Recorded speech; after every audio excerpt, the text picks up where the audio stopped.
After the Federal Reserve announced its decision not to begin selling securities, the emerging markets of Asia reacted very well, with Indonesia, which was among the hardest hit by the prospect of less liquidity, rose by 4.8%.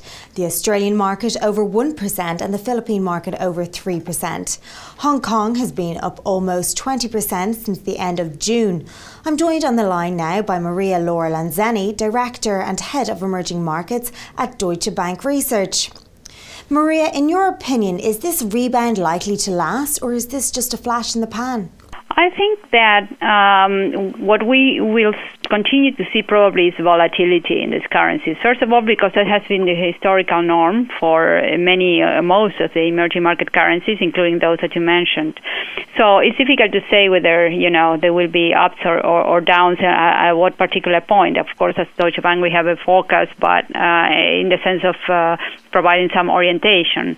But I think in principle, what we saw is that at the time of between May and September, there was a little bit of an overreaction in a negative sense. So, that's as much as we can say.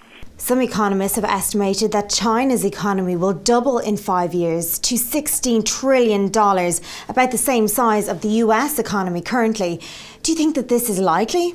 Yeah, actually, it is quite likely that China will become the number one economy in the world by size, measured in US dollars, over the next, I would say, now we are 2013. I think by 2020 this is possible. Yes, in terms of the ranking or becoming the number one economy, right? I mean, it depends pretty much on what you think. There are three main variables, four perhaps.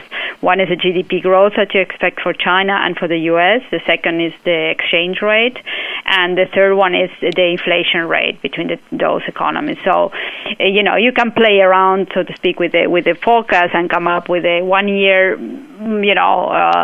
whether it's 2018 or 2019, but it's fairly reasonable to expect that by 2020 China will become the number one economy. You don't need a lot of spectacular forecast for that. That's what I'm saying, right? With the growth between 6 and 7% and a little bit appreciation of the renminbi versus the dollar, you get there fairly easily.